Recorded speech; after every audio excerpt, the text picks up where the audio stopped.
Welcome to the Love in Progress podcast, where we deep dive into self-reflection and healing as a catalyst for better relationships and leadership. I am your host and educator, Neena, and I'm here to be a guide to you in that process. Let's get started.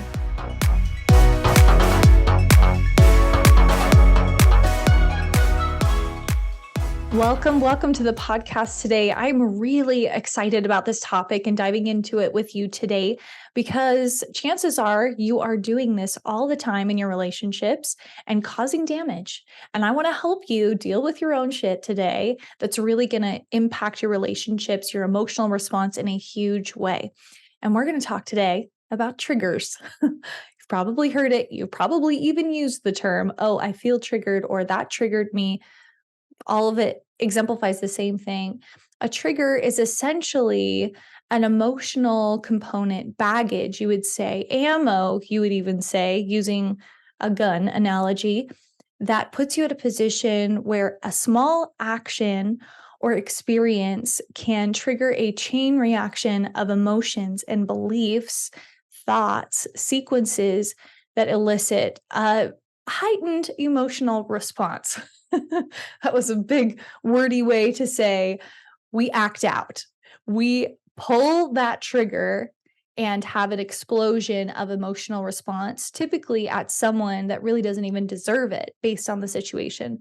So let's talk a little bit about what a trigger is, and more importantly, how you can process the elements behind the trigger that are really making a difference in your emotional experience and why you're having the triggers in the first place. So let's lean into the analogy of a gun, right? The word trigger elicits that analogy easily. So we're going to lean into it. So if you think about a loaded gun, really, when you pull a trigger on a loaded gun, you're going to experience some sort of battle damage coming from it. However, if that gun has no ammunition, isn't loaded with anything dangerous, then pulling the trigger really will have no response. Yes? So let's think about this with the emotional baggage that we carry, specifically elements in our life that have created an emotional climate in us that elicits an emotional response. So, emotional baggage or emotional ammo is unsorted emotional experiences that put us at a place to be more volatile, to shoot off at people we love or the people that we use most often as an emotional off put. So, because we are coming at this as self love, self compassion, self parenting to help us in our relationships, in our leadership, when we have an experience that serves as a trigger, it's a reminder to us on what the ammo is in our loaded gun. And that's what shoots off at people.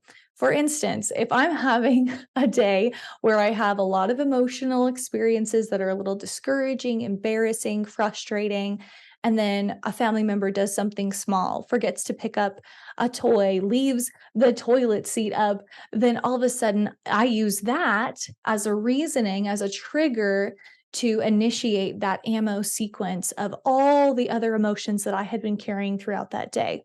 Now, most of the time, we have specific behaviors from others that we elicit that emotional ammo trigger, that sequence of events, and we call that a trigger. We call that something that elicits that heightened emotional response that certainly does not match the situation. So, what is this for us? Well, this is information. It's an opportunity for us to sort out this emotional ammo that we're carrying along and to do the greatest work that we can do, which is deal with our own shit, to deal with our own problems, to get to the root of all of that emotional baggage that we're carrying so that when something happens, we have no ammo in the gun. If there's no ammunition, even when a typical trigger goes off, no damage is done. Remember, a loaded gun, when its trigger is pulled, is going to fire whatever's in the barrel. So don't put that stuff in your barrel. And if you see some of that emotional baggage come up with a trigger, it's time for you to deep dive into what you are carrying in the musket, in the barrel, to say, more than what it is that the person is doing to elicit that response going off in you. That's where I think so many of us unfortunately put our loved ones in the line of fire because we blame them for our triggers. When you do that, I feel, is that their problem? No. The only reason it has been a trigger for us is because of what it means. It's because of what we have brought to the table. It's because of our own loaded gun. Now, certainly, there are going to be behaviors that people have that are beyond our boundaries. They aren't acceptable in our relationships. That's not what I'm speaking about. I'm speaking about what I just shared, similar situations, things that are pet peeves that may elicit a heightened emotional response to you that causes the people in your life to walk on eggshells when they don't need to. Because you, again, going along with the ammo, are a loose cannon. They don't know what they're going to do, small, seemingly almost always small or large, that will elicit an unjustified heightened response from you. So this is the time, if you're getting triggered a lot, that is a sign for you that you've got a lot of ammo, that you have a lot of emotional baggage that you've got to sort through. And I want to share with you my process of how I sort through what it is that's showing up, loading up my musket, putting all that ammunition in, and how I do my own healing work so that the people around me are not required to do it. They're not there soothing me through the process because they provided a tiny, simple, unjustified little trigger. And now they're going to apologize to the person that aimed at them and shot. I hope that you're getting this analogy because I think it makes me emotional. You hear me cry a lot on this podcast. Too many times, the people I have loved have been put in the line of fire because I refuse to acknowledge that I'm the one who stacked the ammo. I'm the one who put the pressure in the gun. And their tiny little minuscule acts I used as an excuse for me to pull that trigger, to light that spark, and to cause damage as I shot, as I fired out my emotional ammo at the people I loved and cared about most because I didn't know how to deal with my own emotions. This might be the greatest work that you do, is figuring out, navigating what it is that you carry along the way that puts your loved ones and really yourself at a place of constant fire. Crossfire is scary for yourself and for the people that love you and want to serve you and help you in your happiness journey, but it's not their job to do that. It's not their job to walk on those eggshells, to avoid all of your triggers. That's not their job. Their job is to live a joyful experience in their life with their consciousness, with their emotions, and navigating all of that is enough for one person's work to do. You owe it to yourself and you owe it to the people that you love to deal with your own emotional baggage so that you can show up into those situations where triggers may arise, because I guarantee you'll have multiple every day, and you can say, there's nothing to light up. There's no emotional baggage. There's no ammo because I'm doing the work every day. And the cool thing about that is you're going to notice how your progress is based on your eruptions. The quantity and intensity of those eruptions is going to diminish as you start to do the powerful healing work of negotiating your own emotions. So here's what happens for me, and I really want you to take this into practice this week as you're working on your personal development. You want to focus on diffusing the hot points. When a trigger comes along, it's just information. What I want you to stop and ask yourself is this, and I love you, Brené Brown, for teaching me this. The story I'm telling myself about this is, Ask yourself that. Take a beat, breathe for just a moment, journal it out, recalibrate to the situation, and help assure yourself that whatever you're feeling is one, safe to feel, two, valid to feel, and three, is nobody's responsibility besides yours. Then you're going to take a moment to do whatever you need to do to align your physical body with your thinking body. This is a tricky one. That's why we have to start with a thought, because we're already in an eruptive emotional response, right? So for me, the quickest way to do this is breath work. To just stop, drop, and breathe. Literally go to the ground and take a breather. I'm going to talk about this in detail, this process I do in another podcast, but you start there by just breathing. It's going to pull you out of your thinking and emotional brain for just a moment and pull you into your body, reactivate the thinking part of your brain. It's going to re-oxygenate your body and, most importantly, your brain, to help you move forward intentionally in the next moments, to really help, again, establish that safety. And then you're going to move to the place where you can process that emotion either live there in the situation, or what I typically do is I use it for the next day's breathwork session, journaling session, somatic movement session. So what that looks like is breathwork for me is sitting with an emotional experience, whatever may come up. If I have had a trigger in the previous day and the story I was telling myself is, I'm not respected, I'm not valued here, I do so much work, you guys get it, right? It's the story that we tell ourselves when we feel that way. Go into that place and I breathe through with full presence the emotions that come. It's an opportunity for me to truly feel deeply in a safe, meditative space. That's really powerful and is a great way for you to actually process emotions, not just have an increased awareness to them, but actually help them move out and through your body. Because if it's a trigger, it's still being held in the gun. It's still being held in the barrel. It's still ready to fire at one quick initiation. Another thing that I really do to diffuse hot points is journaling. And it's not like a what did I do today journal. Okay. It's a process where I'm asking myself, what did this mean for me?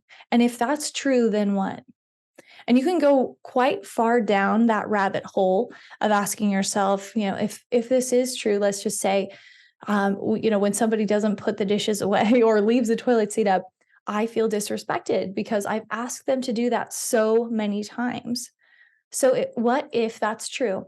What if I truly believe that they don't respect me? Well, that's really hurtful. I feel really sad because I respect them. I think that I do that often.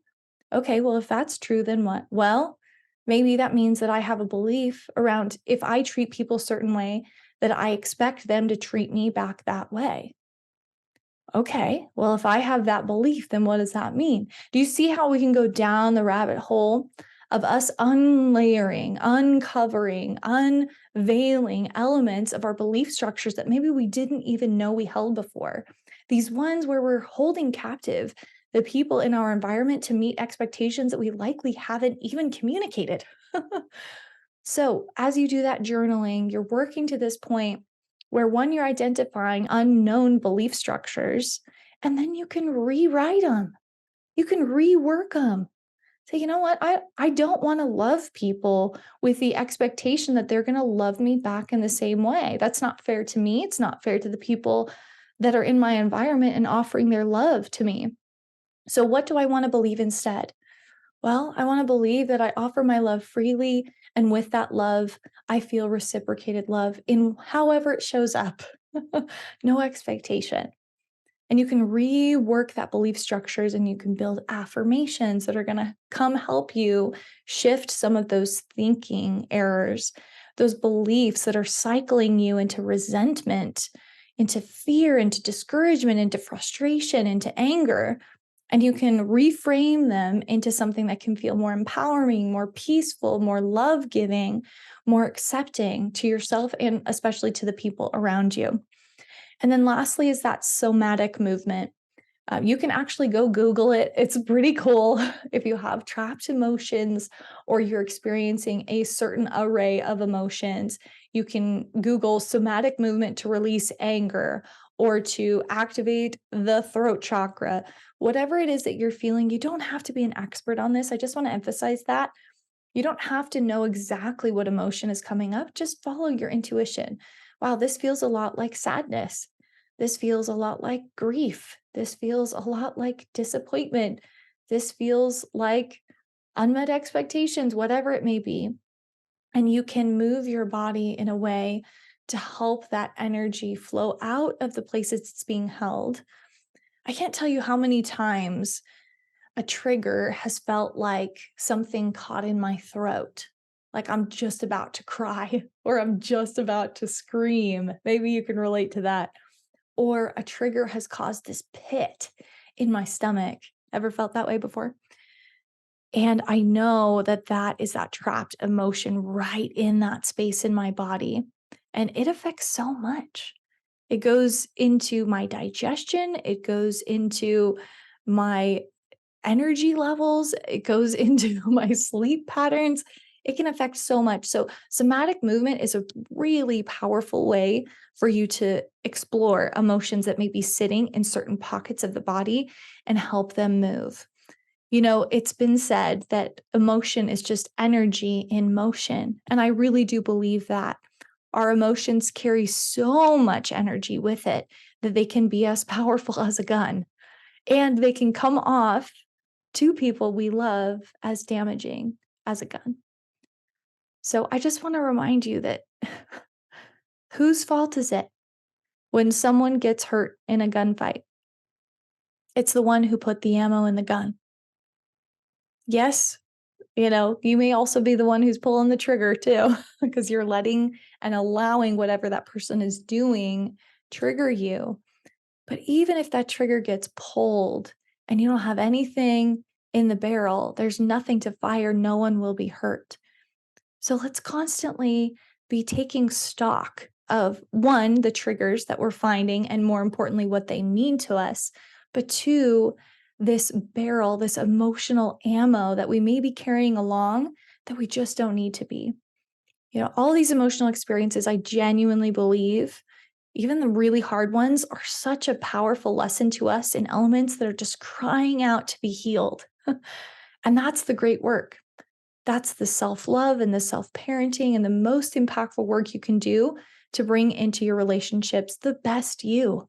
So let's look at our emotional ammo, do our best to diffuse those hot points, use our tools, tips, tricks, processing, so that when our triggers get pulled, we don't have anything to fire but love, but patience, but understanding, compassion, so that we can feel that peace and that joy and that effortless fluffing off of the challenging situations we may be placed in, knowing that we're doing the homework, we're doing the internal work, the greatest work we can do to help protect the people around us from some of that emotional ammo. I know this is going to make such a difference in your relationships, especially when you start to notice that it's less about what they do and more about what it means to you and the sequence of lined up emotional ammo that you have loaded up, ready to fire, and that it can be diffused with just some intention, just some awareness, just some processing. And I believe that you can do it. I really do. I'm rooting for you, my friend. Let's go make this life a good one. Don't forget to live well, look well, be well. I'll see you on the next podcast.